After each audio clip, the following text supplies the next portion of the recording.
I don't know why you dragged us out to the middle of nowhere. Come on, change is good sometimes. I get that, but we could have been happy doing our usual theme park thing. We could be waiting for Illuminations as we speak. We can't always be at a theme park.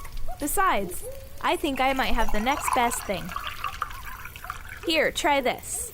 I seriously doubt a cup of coffee can make me any happier about our little adventurous expedition you have us on, let alone make me forget we passed up the Magic Kingdom for this. Would you stop talking for 2 seconds and just try it? Whoa, this is good. Like, really good.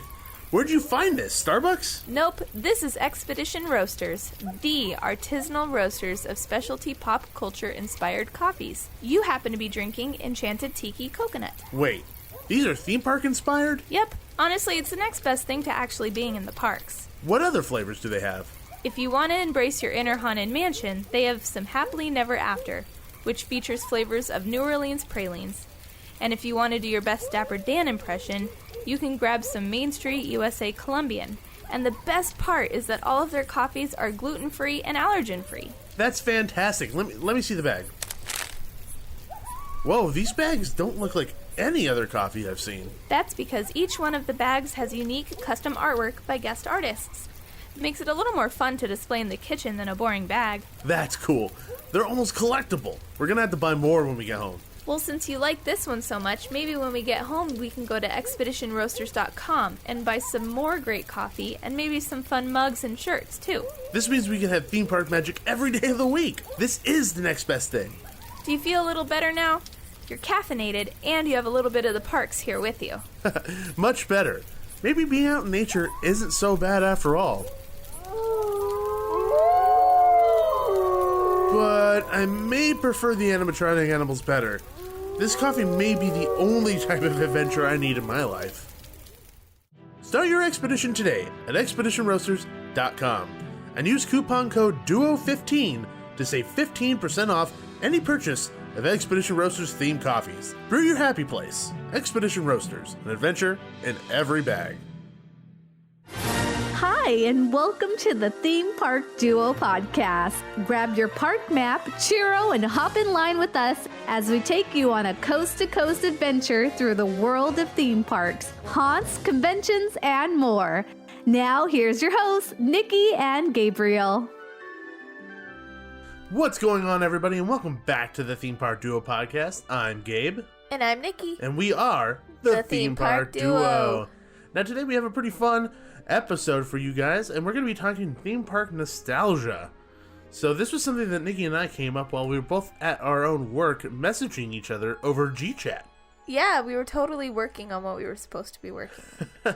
Let's just say we were focusing on the true important things in our lives, which is the podcast. Yeah. But before we do that, let's jump into the Theme Park Bulletin.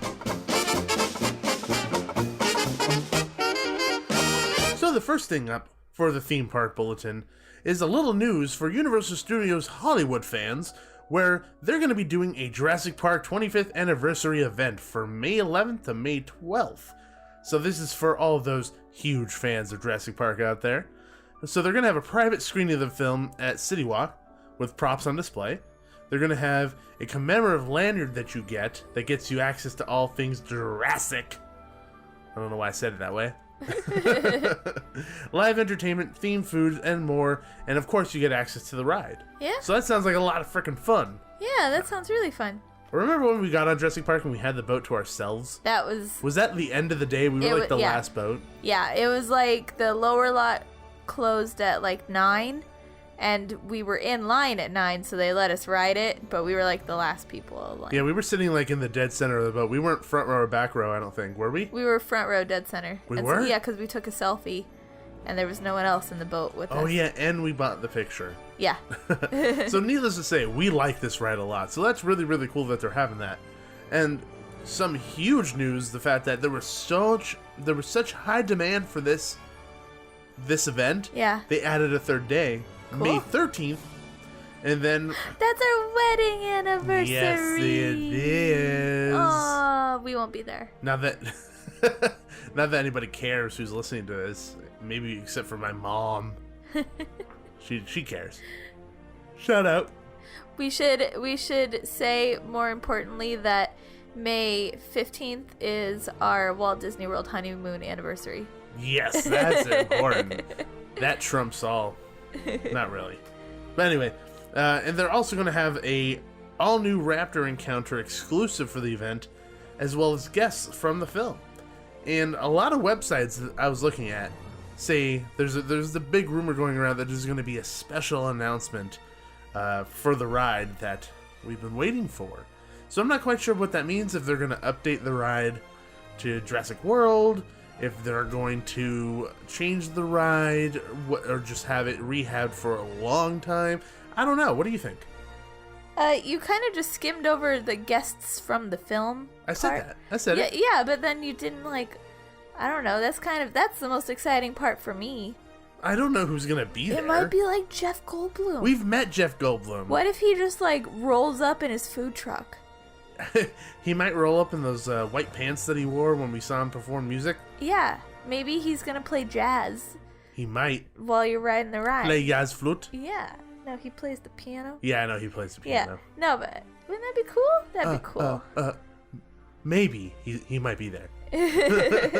That was my poor man's Jeff Goldblum impression. That was really bad. I wasn't really trying. Please don't judge me based on my impression of Jeff Goldblum. I'm going back to the rumor of a special announcement. What were you hinting at? Because I'm not sure. I don't know what it's going to be. I have no clue what it's going to be. My big hunch is that they're going to retheme it. Like to Jurassic World? That's my big hunch. Yeah. I think Maybe they'll change the T-Rex from the T-Rex to Dominus Rex. Or the one from the new movie. Yeah, the one Dominus Rex. Well, that's from Jurassic World. Yeah, no, there's a new one. Yeah, that's because they keep messing with the dino DNA. Boom. Yeah. Professor Wong or Scientist Wong, whatever his name is. What if they change it and it's just like the kind of like the from the first movie, and it's literally just that little DNA strip like talking to you, and you just see like a fake laboratory, and it's like that room that just moves around. I have no idea what you're talking about. From the first movie, they're like in the theater. Oh, they're gonna change the entire ride. It kind of looks like the Carousel of Progress, but Carousel of Progress. I cannot talk tonight. Carousel of Progress, Jurassic Park edition. Yeah, it's just like that scene. That wasn't even a It's like the scene twister from the first movie with the little DNA strand guy. Yeah, maybe. Yeah. Who knows? They might be able to do that. That would be a terrible replacement. Yeah, it would. What if instead of the big Tyrannosaurus Rex that pops out from underneath the water is just a giant recreation of Nedry from the first movie? What's Nedry? You don't know? Nedry is the guy who got eaten and torn to bits by the Dilophosaurus. On the pooper. No, that's the lawyer. Oh. Man, you don't know this movie. I just don't know the names. Nedry is the glass Newman from Seinfeld. The chubby guy. Ned. They just call him Ned. No, they call him Nedry. Don't they just call him Ned? No, they say Nedry. The whole movie they say Nedry. They never say Ned? Not that I know of. I think they call him Ned. No, they don't. No, they don't. I'm gonna go watch it now. You go watch it, okay. and it's gonna feel real good when you're like, okay, Gabe, you're right. What if he's the guest appearance? The worst? You know what the worst is? What? I'm talking to the audience right now. I'm not talking to you. The worst is when Nikki knows I'm right and purposefully does not say, oh, you were right. She'll just look at me and walk away. There's no satisfaction in that whatsoever. Well, I don't know you're right about this, so I'm not saying it. I'll say you were right on the next episode if I go and watch it. I'm going to hold you to that. They never call him Ned. Yeah. They don't. Nedry. I'm going to go watch it now. They don't call him Ned because I'm pretty sure his name is Dennis Nedry. I'm pausing the episode. Call him Dennis? Pausing. We'll be right back, everybody.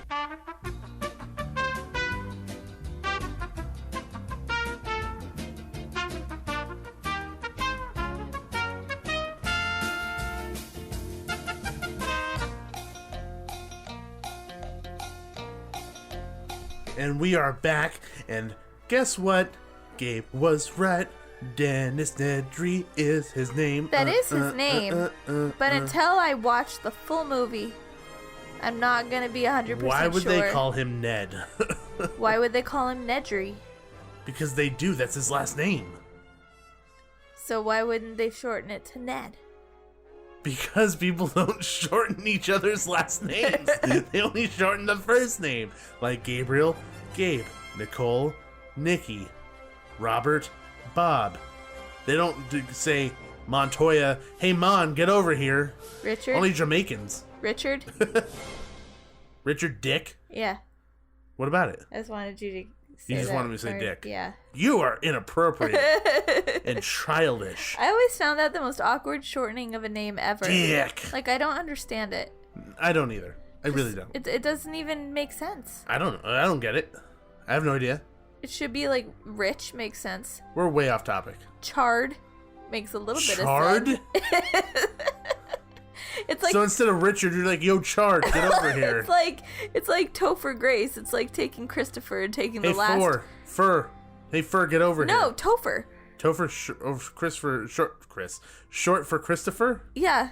I didn't know that. Yeah, You it's sure? either Chris or it's Topher. Topher Grace. His name is Christopher. I didn't know that. Yeah. We're way off topic. Yeah. Anyway, moving forward, as I said, and you went off of my joke that it would be a big Dennis Nedry coming out from the water instead of the T-Rex. A giant Wayne Knight. That would be funny. Thank you for acknowledging my joke way after the fact. Mm-hmm. Moving on, we have more news. Okay, next up, today. Yeah, so today, Cinco the day de that Mayo. we're Cinco de Mayo, the day Yes. we're recording this. Is Cedar Point's opening day, which is very exciting, but they had a few hiccups. Yeah, it didn't go so good. It was a little bumpy. Yeah.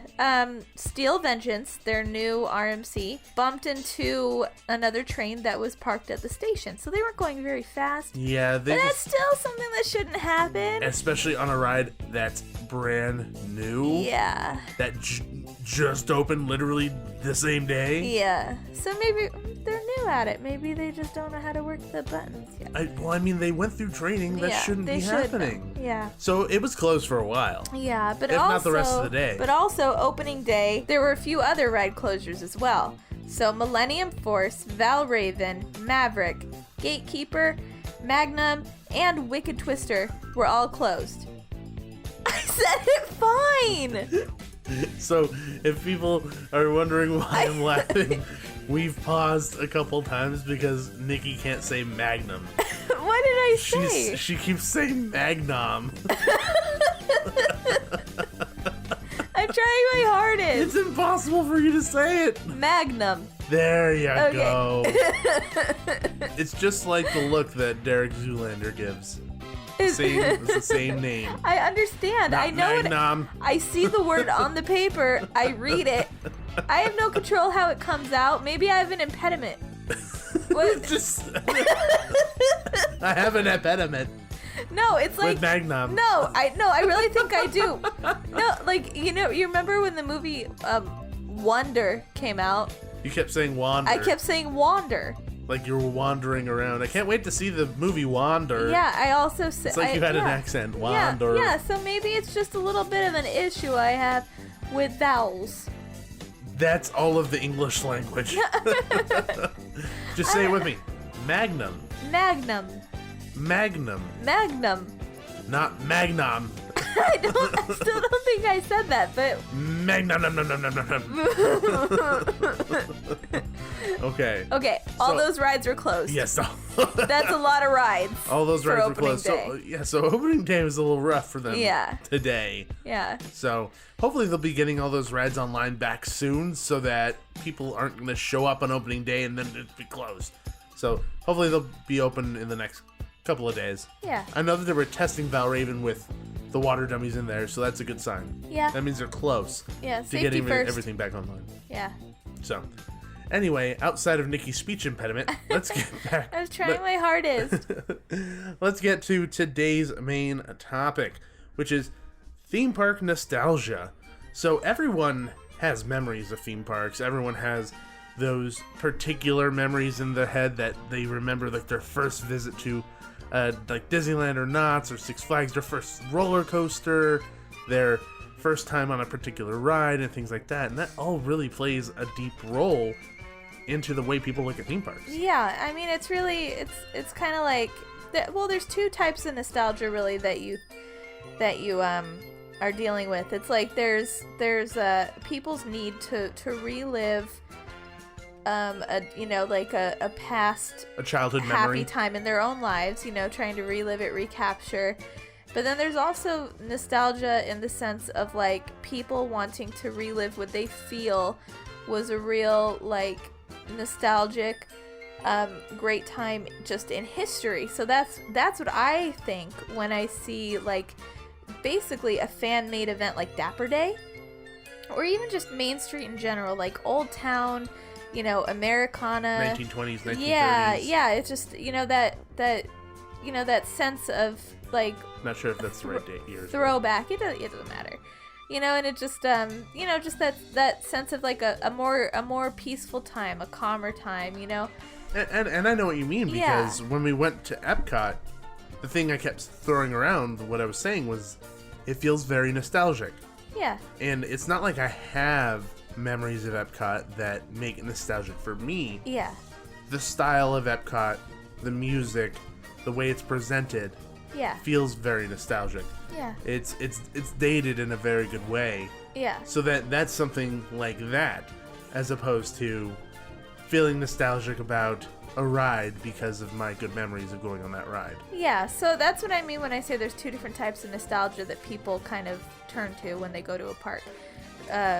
Ghost Town at Knott's Berry Farm, is another type, like Western, just like old world kind of, cowboy type of thing, Little House on the Prairie, whatever, it's all like calling back to a certain era for like nostalgia, Yeah, and I know exactly what you're talking about. It's trying to strike a chord with people. Yeah. And it goes in with fads too. There's the fad of, it's weird, I'm gonna throw out like vampires or something, but then there's like a fad of like cowboy movies every now and again and things like that. So it kind of goes along with something similar to that. And I do think that nostalgia to a certain extent plays a role in the demise of theme parks. That's a very dramatic way of saying it, but I think nostalgia plays a role in keeping theme parks from evolving to a certain extent, because I feel like a lot of people look at theme parks and rides and roller coasters and almost try to keep ownership over those. Like they feel like they have ownership over them because of these memories that they have and the nostalgia that they feel towards those attractions. Well, it's the same. It happens the same way when people, like the Disney groups that go to Disneyland and they have their vests, they claim ownership over that, and part of that is nostalgia of them remembering going there and feeling that emotion towards the park. Yeah. It's kind of the same thing. I think it kind of keeps parks from evolving to a certain extent. Yeah. I don't think Disney really cares that much anymore about people's opinions on what they're doing. I think that the Redhead is a very good example of that. Yeah. There was a huge backlash on making that change, but Disney said, we're making the change and this is what's going to happen. The days are gone where they hear the audience's remark towards their change, and then they take a step back and like, okay, never mind, we're not going to do that, sorry. Yeah, because I think they realize that overall, even if a couple thousand people are passionately upset about a decision, there's 100,000 that don't care. And then on top of that, those people who are passionately opposed to those decisions will continue to come back and still go on that ride. Yes. So it doesn't matter. Yeah. So, but then you also go to places like Six Flags, where you have these roller coasters that are historic roller coasters. Six Flags is one of the best roller coaster parks in the country, against like Cedar Point and things like that. Of course, there's other places that I think that do beat it, but yeah, I would say one of the top roller coaster destinations in the United States. Uh-huh. And they had Colossus, which was a very, very big wooden roller coaster that people loved. Uh-huh. But it came to the time where it needed to go, and even though there was these nostalgic feelings towards that, people were okay with it letting go. I think and it was different because they made it into a much better ride, They and did. It paid homage to the original. Yeah, I see, but I think they went about it in the right way. First of all, I'm gonna say that the hardcore group of people for, like, not just Six Flags in general, but for roller coasters in general is a lot smaller. It is a much smaller minute. It's like Yeah. niche within the theme park community. Yeah, I mean, it is still a community, but it's a lot. There are very passionate people, but just a lot fewer of them. And you know, people do have plenty of good memories of riding Colossus, but it doesn't hold that, you know, special place in your heart or in your memory for most people as, you know, something else would, because it is just a ride, you know, to a lot of people. And but I think the way they went about changing it was perfect, because people are sensible. They know it's a wooden coaster. It only has a certain lifespan, you know, that's just fact. Yeah, And right. and I think that you know, even the most diehard fans know that that's true for wooden coasters. And so I think they were sad, but they understood. And then when they changed it to the hybrid, I think it kept enough of the originality of Colossus, but it just made such a great ride that people didn't care afterwards. It was kind of like Tower of Terror turning into Guardians of the Galaxy. People were devastated. That was they were hard. so sad. That was really hard to I was to one let of go them. of. I was one of them. I was so sad to see Tower of Terror go. The first time I rode Guardians, Tower who? no, not completely Tower Who, but I appreciated what they did so much that I wasn't as upset. Yeah. So it's kind of the same thing. But how did nostalgia play into your love for that, but being allowing yourself to let go of it so that you could accept the change? Building new memories, I guess. And I think that's the same thing with Colossus. Like, I'll never forget the first time I rode Twisted Colossus with you. I'll never forget that memory either, because both of us were screaming our heads off. Yeah. Like, what is happening right now? Yeah, so I guess building new memories helps. You know, if they were to just tear down Colossus or tear down Tower of Terror And then put nothing there. or make it like a hot dog stand, I'm not going to remember with great fondness the memory of me getting a hot dog with you at the place where Tower of Terror once stood, you know, but the fact that there was something we could build new memories out of, I think that helps. I think that does really help. Yeah. Now, if there was, because it seems like nostalgia plays a really big role in what things are untouchable and what things are permittable to be taken away. Yeah. With regards to theme parks as a whole. Yeah. And looking across, you know, our theme parks that we have here in Southern California, Yeah. being Disney, Knott, Six Flags, Universal, I feel like nostalgia plays a much bigger role in the Disney, Knott, Six Flags as it does in Universal. And I don't know if that's because Universal solely bases their rides off of films that do, to a certain extent, have a lifespan, in quotes, if you want to say. Yeah. I don't know if that has a big thing to do with it.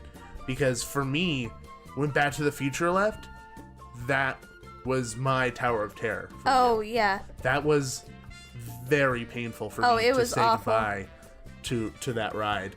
It was very, very, very, very difficult. And I remember going on the ride and almost crying, and I didn't think it was fair. I didn't think it was fair to get rid of something that was so iconic. So much memories built into this ride. So many memories built into that film. I cried at E.T. when E.T. closed. Yes, you did. And there's a lot of nostalgia there. Yeah.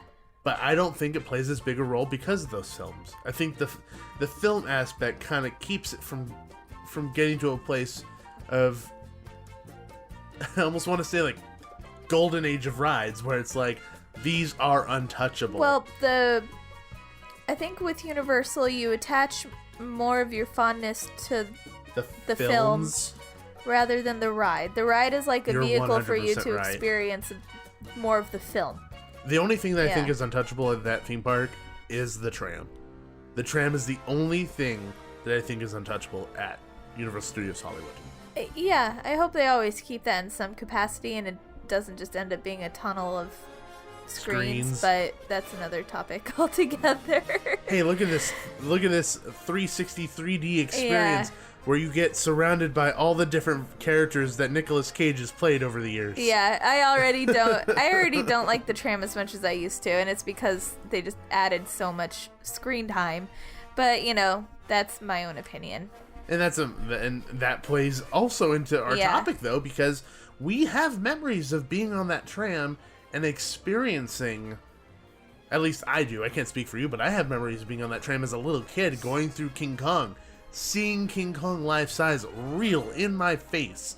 So when they add things like King Kong 360 3D, no matter how cool it is, or Fast and Furious Supercharged, to me it's almost, it's not as good, and I look at it like, what are you doing? Yeah.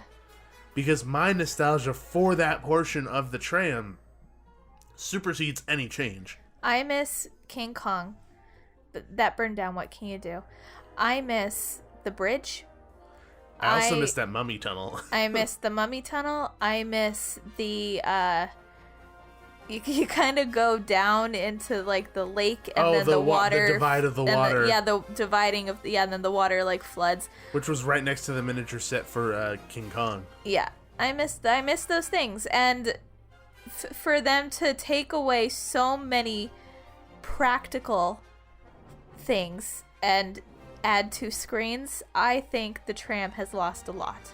I think it's lost a bit of magic to a certain extent. Yeah. And the thing is that kids nowadays, and people who haven't experienced those things prior, won't know the difference, and they'll think that the tram is just as good as it was any old year. Yeah. If not better, because they have these cool new additions. So the people that remember it, kind of. Yeah, I would agree. Yeah. I would agree.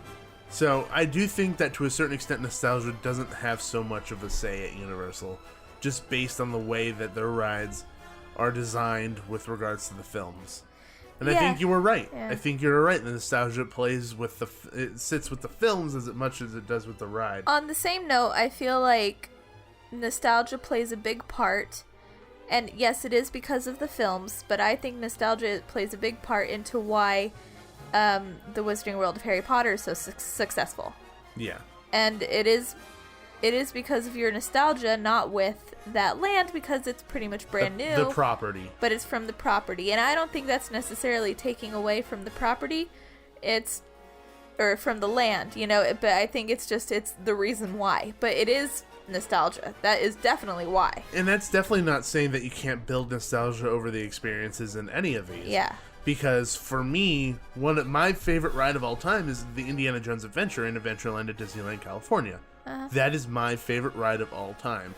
Yes, I have a nostalgic attachment to the films because that's my favorite film of all time. Raiders of the Lost Ark, hands down, favorite of all time. But you have your own separate attachment to the ride. But I do have my own separate attachment to the ride. For crap's sake, I almost cried when they closed the store. Yeah. So that whole area, for me, has so many memories. I remember going on that ride for the first time. Yeah. And being so unbelievably scared. And my sister took me on it, and I fell in love. Uh-huh. So I have those memories, and that just of the experiences of going through that attraction. From the line to the actual ride itself. Uh-huh. It's going to be a very, very dark day when that ride goes away. I'm not looking forward to it. You're gonna have to hold me in the fetal position. I hope that day never comes. It's going to come, and you know it eventually will happen. I know. Which is rough, because that ride's old. It's 20 plus years. Yeah, but it's still pretty good. Oh, it's still pretty good, but they also keep taking away effects and replacing them with things that don't need to be there. Yeah. And just effects that break, and then they replace it. The doors don't work anymore. They replaced it with projections, which I don't think they should have. Yeah. The ice machine that made it look like rocks were falling didn't work anymore. They just stopped doing it. Yeah. A lot of stuff like that. I mean, the doors of doom, or the gates of doom, where that stuff is supposed to be behind the door, that never seems to work. No, that's been gone for a long time. The rats never worked correctly. Uh-huh. A whole bunch of stuff. Yeah, it's had some issues. It's had a lot of issues. It's old. Yeah. So, I mean, would I be surprised that at some point they're like, okay, well, this area is destined for another big IP, for another big ride, because that ride takes up a lot of area. Yeah. I wouldn't be surprised when that day comes, because it will. Yeah, and going back to what you said about touchable and untouchable things, specifically at Disneyland, I feel like a lot of it has to do with things Walt touched. 100%. Things Walt had a say in and an opinion on and actually worked on. Those are what I personally think that people in general consider untouchable. That's why the redhead was such a big deal. Yeah. You know? Yeah. So I do think Indiana Jones is fair game to be replaced, because people wouldn't care as much as if you said, you know what? We're going to take out Pirates or the Haunted Mansion. Or take out It's a Small World. Yeah. Or something like that. Yeah. And I feel like with Disney, that they have the most people to cry out about any change that happens, because of the nostalgia that's built behind any of it. Yeah. Because that's almost their marketing campaign, is make memories with us. Yeah. For crap's sake, the name of their picture pack in Walt Disney World is Memory Maker. So you're asking people to get attached. Yeah.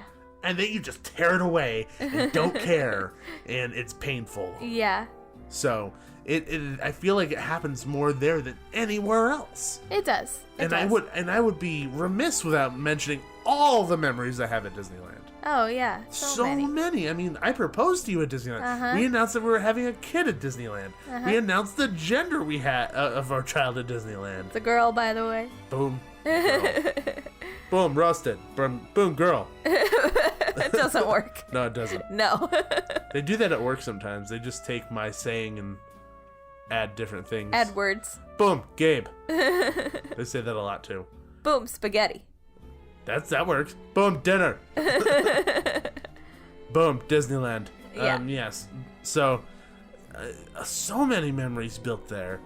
And that plays a role into me not wanting to change a lot. Yeah. And it hurts when they change certain things. Yeah, even if they change a store on Main Street, people get all upset. There's a lot of different things. I know people have a sentimental attachment to Walt. Yeah. And this also ties into the whole almost claiming ownership over it because of those memories and nostalgia attached to whatever it may be that we're talking about. I mean, honestly, I don't think people would get upset if you said, we're going to take out Pirates at Walt Disney World. Yeah, I don't think as many people will be as hell-bent on keeping it as if they said it here. Yeah. Because Walt didn't touch it. Yeah. I mean, not saying there wouldn't still be an uproar, but you know what I mean. Yeah, I mean, Pirates of the Caribbean at Walt Disney World's Magic Kingdom didn't even open with the park. Literally, they built it afterwards when people were like, hey, what the crap? Why isn't there a Pirates? Yeah. So if they got rid of it and built something awesome in its place, I don't think as many, like you said, I don't think a lot of people would complain. Yeah. People would. Disneyland has a particular sense of untouchableness about part of the park. Because it's the original. Yes. It's the one he walked around in. Uh-huh. So people don't want to mess with that. They want to keep history the way it is. Yeah. For goodness sakes, we got choked up when they were replacing the tracks in the road at Main Street. Yeah, because I mean, he stood there. There's a picture of him standing at the tracks looking at them. Yeah. And you could stand in the same spot that he did too. I mean, you still can. It's not nearly the same, but I mean, still. There's this warmth and attachment to that. Yeah. And it's hard to let go of, even for myself, even somebody who likes to see progress and change. Uh-huh. Somebody who knows that it's inevitable. And I don't even want to pull in the whole comment of, as long as there's imagination left in the world, blah, blah, blah, Disneyland will never be complete, because I think that's a cop-out. Yeah. No, I mean, I agree with that to a certain extent, but that's not really what we're talking about here. We're not trying to justify change. You know, it's not... We did an episode about modernization versus preservation. You know, this is just about, we're talking about people's emotions that are tied to that stuff, you know? Yeah. Yeah. It's like if they took Haunt away forever. Yes. That would be a traumatic thing. Funny enough, people do have a nostalgic association with Haunt. I do. Yeah. And Knott's Berry Farm as well. Yeah, at Knott's Berry Farm in Buena Park, California, Knott's Scary Farm. Yes. Halloween Haunt. So we refer to it as Haunt. Yeah. The people who are enamored with the experience and refer to it in its original form, which was just Halloween Haunt, so we call it Yeah. Haunt. So anytime I say haunt like that, that's what I'm referring to. Yes. I have a deep, deep attachment to that. So many memories, so much nostalgia built into every single experience. And a lot of people do. I mean, do you? Do you now at this point? Or At this, not, at not this like point, me? yeah. At this point, yeah. But I mean, my first time going was with you. So there's a Before- lot of memories there. Yeah, before that, I had only been to Halloween Horror Nights like once or twice. Which is so funny because not Scary Farm or Haunt, it's Knott's Berry Farm at night with lighting and fog and music. Yeah. But if they got rid of Haunt altogether, it would not be the same if we stood in the middle of Main Street at Knott's and thinking about Haunt. It's not the same. No. It's not nearly the same. So if we stood in the same spot, but it was night with fog and lighting and music, that makes a big difference. Yeah. So it has nothing to do with like a physical location either, as much as it does the environment that you're in. Yeah. Because that's something that isn't tangible. Haunt is not tangible to me, Yeah. like a ride is. Yeah. So that's an interesting thing to bring into it. It doesn't even have to be a tangible thing. Yeah. It isn't like, okay, I'll never be able to touch Indiana Jones ever again, or I'll never be able to touch Pirates again, or I'll never be able to ride in an Autopia car ever again. It's because Haunt is ever evolving. It's always changing. From year to constantly. year, it's always different. And from like if you take a Haunt from like 5 years apart, completely different entity, completely different beast. But it's the association and the feeling and the attachment you have to the event as a whole. That's what you hold on to. I think to a certain extent, the nostalgia I feel towards Haunt is significantly stronger than anything I can associate with a physical ride. Yeah. And I think, and I know I would have a much harder time letting go of that Yeah. because there is no physical representation of it to a certain extent. Yes, you have merch. Yes, you have whatever it may be, like merchandise is really the only thing. Yeah. But because there's nothing else to hold on to or to see or touch anymore, it's gone. It's just completely gone. So I'd have a much harder time letting go of that than I would of Indiana Jones, I think. Yeah. Because Indiana Jones is... I guarantee you, if that ride got demolished today and they built a new one in a month, there would be references to Indiana Jones in that ride. Yeah. And there will be something from that ride there. Yeah, just like how in Winnie the Pooh, there's the Max, heads Buff, and on Melvin. the wall. In Indiana Jones, there's the sign, the Eeyore sign from the parking lot. So there's stuff. They do little nods from what came before. Yeah, exactly. Yeah. And I think when it comes to the things that do end up getting changed and the things that people consider fair game, I don't think it's because nostalgia doesn't play a factor into it. No. I think there is a certain element of nostalgia and memories and love that go towards that area. Like, let's say Bugs Land. You brought up Bugs Land a while ago when we were talking about it during this episode. Yeah, because that is soon going away forever. They're replacing it with a whole Marvel-themed area. We walked through. We got sad. Yeah, but not... I'm not gonna hold on to it. No. Like in any way, shape, or form. Yeah. It's a kids area. We've ridden all the rides. We love Heimlich's Choo Choo Train. It's a fun little area, but no, we're not going to be devastated when it leaves. Yeah. And it's partly because we don't really have that big of a attachment to it or to the Bugs Life movies. Yeah, and I know that there's a lot of people that do, though. Yeah. There's people who send us emails saying, sign my petition to save Bugs Land. Yeah. And people do have a nostalgic attachment to it. Yeah. But I feel like those people are few and far between compared to a lot of other things. Yeah. I feel like there was a much bigger uproar over the change of Paradise Pier than Bugs Land. Definitely. And one, I think that's mainly because nothing was wrong with Paradise Pier. Yeah, it was perfectly fine the way it was. People liked it. It was just fine. They had just fixed it. Yeah. So I don't get that, but I feel like there was a bigger uproar with that. So I think it's just the strength of the nostalgia that really keeps from playing a much bigger factor into a ride's demise and area's demise. Also, for the excitement for what's replacing it. Yeah, which I think and that's what I was saying. If I had a Twisted Colossus, Yeah. much better than Colossus. No matter how much I loved Colossus. Yeah.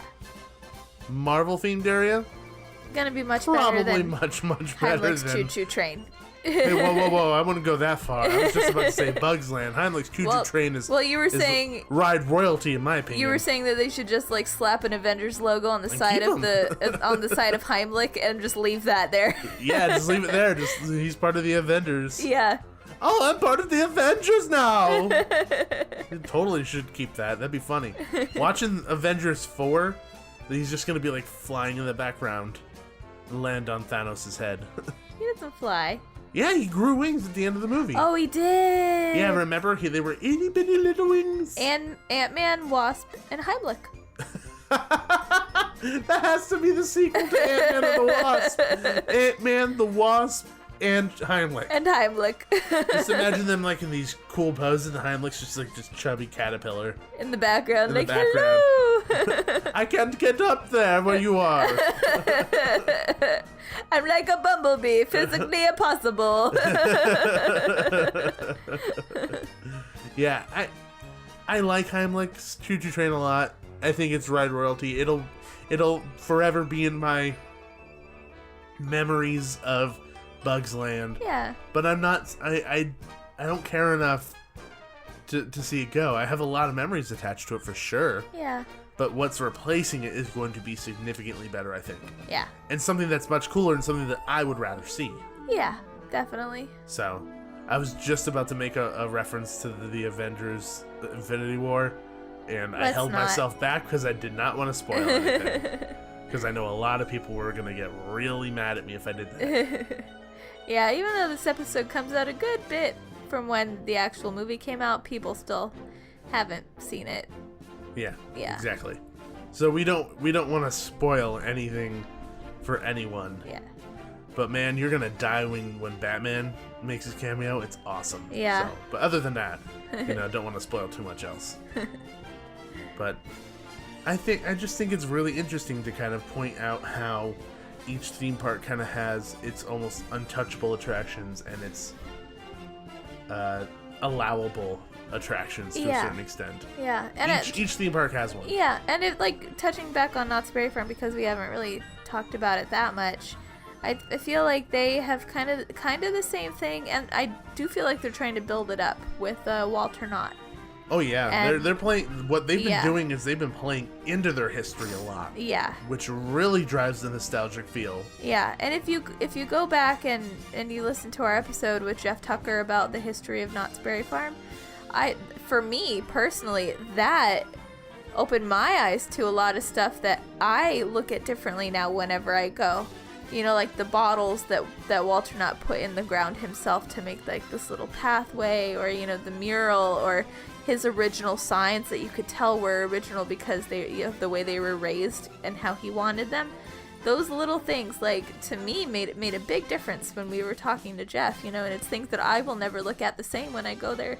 There's a much deeper appreciation for what is there that you overlooked previously. Yeah. And now looking at those details, you appreciate the park as a whole a lot more now, knowing those details. Definitely. I think that Disneyland and Knott's have a really a similar situation where they're very unique in that way too. They're unique in that way, Yeah. but then they also have multi-generational experiences that go across the board. Yeah. Because you have great grandparents that possibly could have had an experience or something as kids are now in Ghost Town. Or with Disneyland, a kid that was there on opening day now has family that goes there now and has the same experiences. I don't think you could say that with Six Flags or Universal. No. They're very, very different like that. Yeah. So if Knott's decided one day, hey, you know what, we're not going to do our Ghost Town thing anymore. We're going to demolish all of Ghost Town. There would be an uproar. That would not go well. That would not go well at all. I feel like people would pick it. Literally, I feel like people would pick it. Yeah. Like, even more than any Disneyland attraction. If you got rid of the entire thing that made Knott's Berry Farm famous, Yeah. It's like deciding, hey, we're just gonna take the castle out of Disneyland. We don't really need that there anymore. It just blocks people from getting to Fantasyland anyway. Yeah. It's like that. It definitely is like that. It's the same thing. It's the iconic portion of the park. Yeah. And I do feel like Knott's has really grasped onto that. Recently, how nostalgia really is a big draw for people, and how it really does play a big role in people's sentimental attachments to the park. And I feel like they are playing on that a lot more, and I think it's really helping, like, them just build this kind of different atmosphere in the park. I think it draws families in, I think is what it does. Yeah. And it's because of that multi-generational experience that I had mentioned. Uh-huh. It's because now you have a family that wants to go and experience this together while reliving those memories and the nostalgia that they have for their own experiences that they had in the exact same the footprints that they left there, essentially. You know what I mean? Yeah. The exact same spot.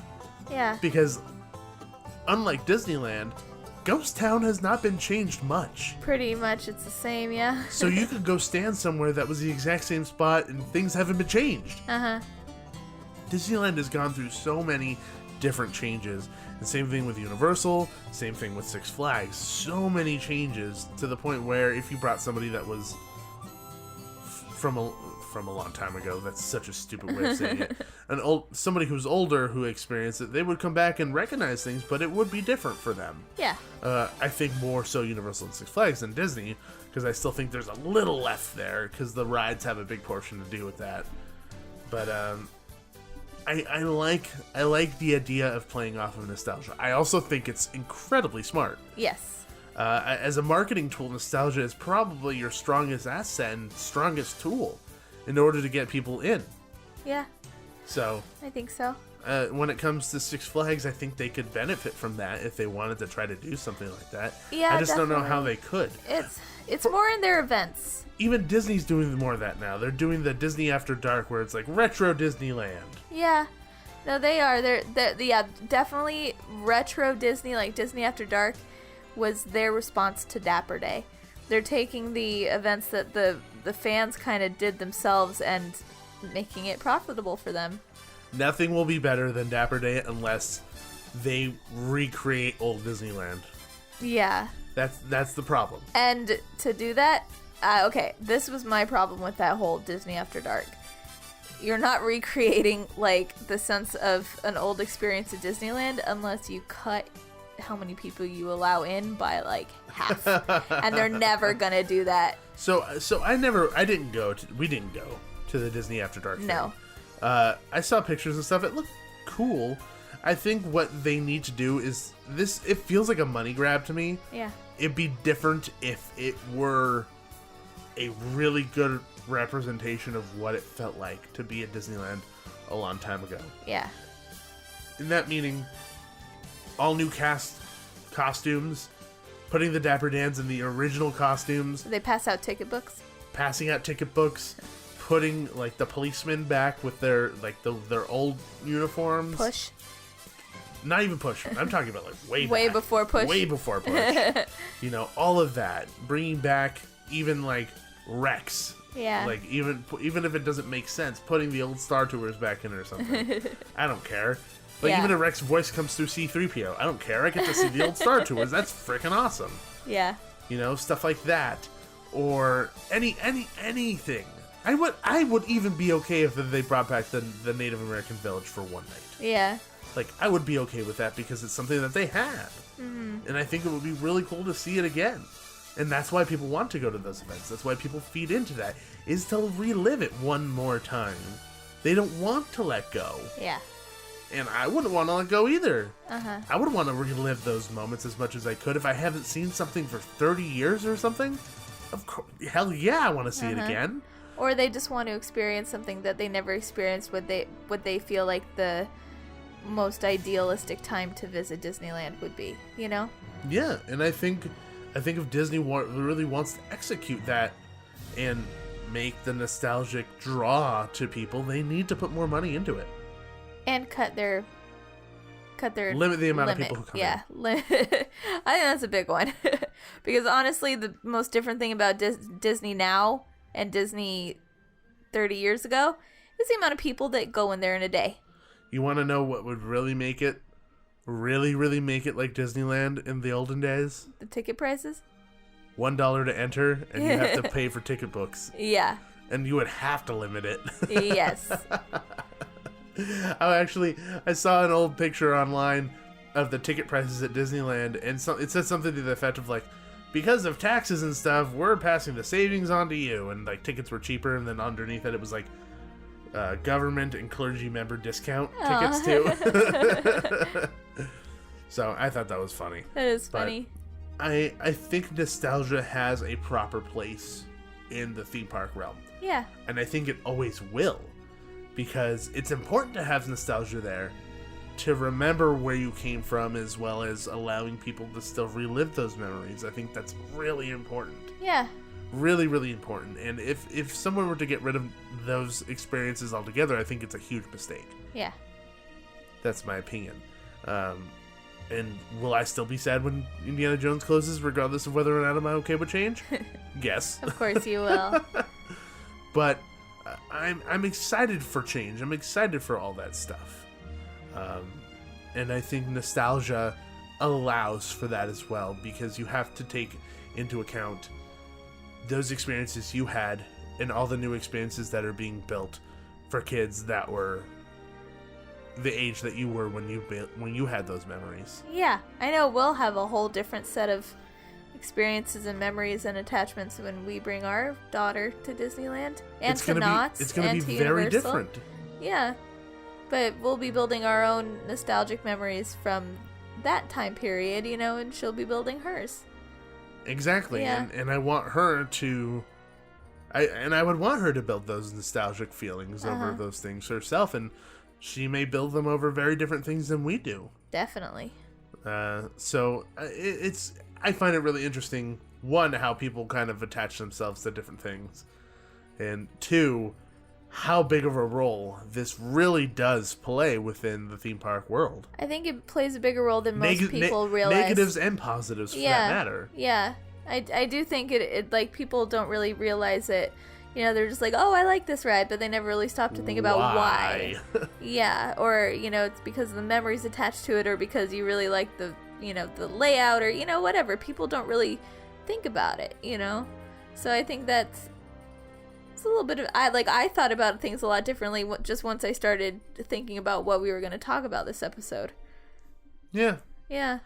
I also think that's the reason why, like, Peter Pan is so popular at Disneyland. Is the ride the best ride in Fantasyland? No. By means, no. It is not. It's a good one, but... It's good, but it's not that good. Yeah. I think it's popular mainly because of nostalgia. And it's one of the few rides that is actually suspended in Fantasyland, or the only one that's suspended in Fantasyland like that. So people tend to remember it. So I feel like a lot of people who went to Disneyland and went on that ride want their kids to do the same thing. It gives you a particular sense of wonder. Oh, you Not said wander, it right. wonder. Oh, I'm so proud of you. Yeah, it gives you this very specific sense of, like,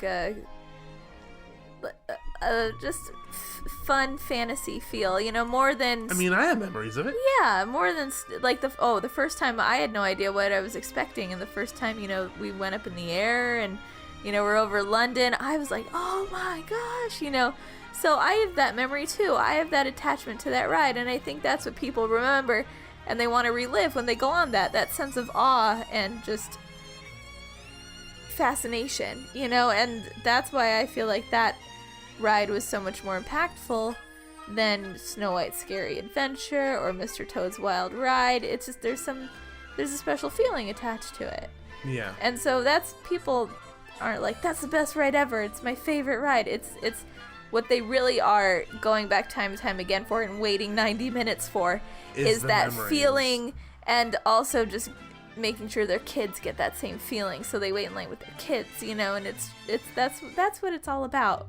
And even trying to have their kids have the same feeling is about them recapturing the feeling. Oh, too. Definitely. It's a selfish thing. Yeah. And I'm willing to admit that because I'm going to do that with my kid. Oh, yeah. When we hear the dads trying to force their kids on Indiana Jones, It's for themselves. Oh, 100%. They want their kids to love that ride as much as they do, you know? So I think there's a small percentage of guys out there or dads out there who want their kid to go on it because he just wants them to have a good time and not be scared. But a lot of it is because, like, for me, I was scared of it too, but I want my kid to have a good time on it like I did. Yeah. I want them to have that memory of, oh man, I'm freaking scared. Yeah. But I had the time of my life. The last time we were at Disneyland just a week and a half? Yeah, a week ago. I was hearing this dad talk to his kid, and we were in line for a completely different ride. Oh, it was Jungle Cruise, and they were talking about Indiana Jones, and the kid was really scared, and the dad's like, no, you're in a car, you're driving a car, and you ride through scenes of the movie. And he goes, is it a roller coaster? Yeah. No. And the dad downplayed it a lot. I think the kid will be shocked when he rides it, but at least he made it on the ride, you know? You know what's funny is that I had a very similar experience when you were actually in the restroom. And I was sitting there because I heard the family behind me. They were like, oh yeah, we're going to go on Indy, but then so-and-so and so-and-so, the little kid and the dad, aren't going to go on it because he's scared. And I heard the sister go, wait, really? And then she called him over and she's like, listen, this is how the ride is. It's not scary. Aw. Just go on it. That's a good sister.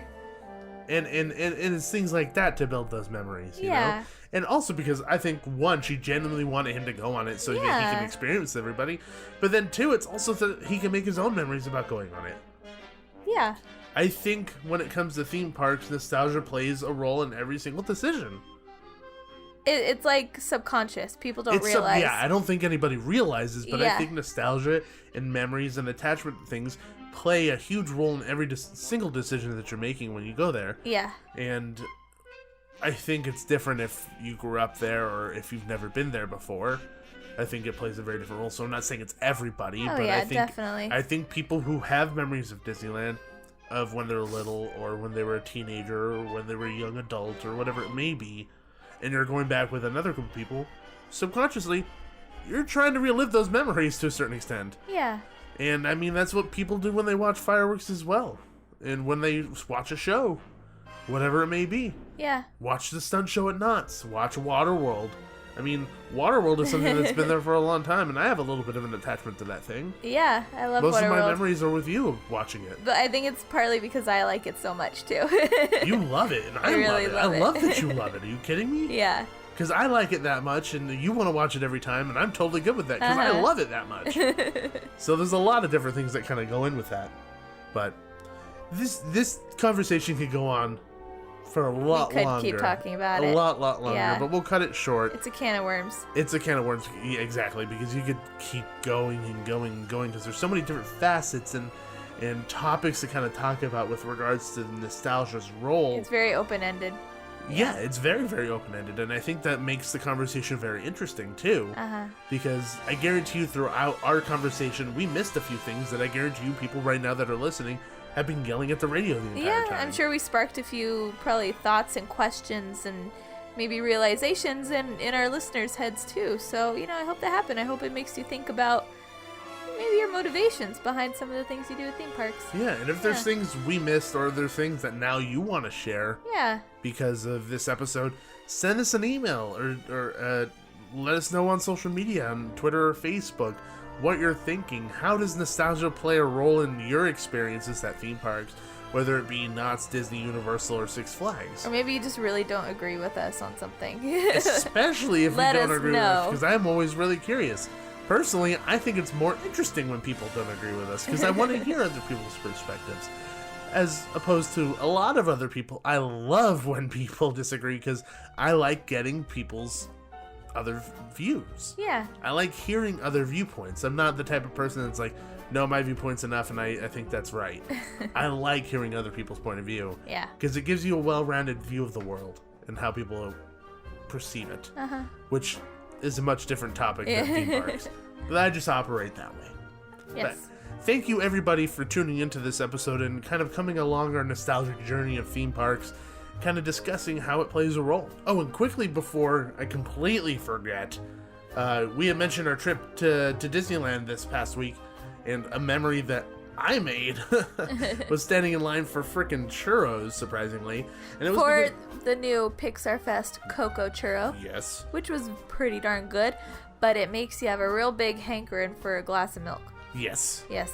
The memory I made there was simply because of somebody else that we ran into. Yeah. Guy's name was Kane. We were waiting in line with him for the churros. Uh-huh. And we just kind of started chit-chatting. It was a very long line. It was a very long Yeah. line, so we kind of made friends with the guy and, made jokes about stuff. And we were just chit-chatting the entire time. The guy treated us for the churros in the end of the day because he said that we made his time in line better. Yeah. And that's something that I'm never gonna forget because you don't run into people at Disneyland that often that are that nice. It's very rare. I mean, we had a very nice day that day, and he made it just a little bit better, and it's so nice when things like that happen. It makes you want to pay it forward and, smile at someone else, or just do something nice. So it's a good Disney thing to do. Yes. Yeah. So I'm going to have those memories still. So I'm going to try to do that for somebody going forward. Yeah. So that they can have those memories too. And hopefully that'll just set off a chain of nice things people were going to do for each other. Yeah. So shout out to Kane Yes. and his girlfriend, Wife. Wife. I couldn't remember. Girlfriend, Sorry. wife, it's both. Welcome, girlfriend, wife. Did they have their honeymoon? Is your impediment with talking about girlfriends and wives too? They had their honeymoon at Walt Disney World too, huh? I think so. Yeah, I think they told us that. Well, anyway, they were a very nice couple, and thank you for the churro. Yes. Thank you. And like I said, guys, before, if you want to get in touch with us, make sure you head over to all the social media platforms like Facebook, Twitter, Periscope, and Instagram, all searchable under Theme Park Duo to reach out to us. Or if you want to send us an email, you can always reach us at themeparkduo@gmail.com. Once again, everybody, thank you for listening to this week's episode. And always remember, there's always a great, big, beautiful tomorrow. See ya! Thanks for riding with the Theme Park Duo. Make sure to gather all your belongings before the end of the podcast. Bye-bye.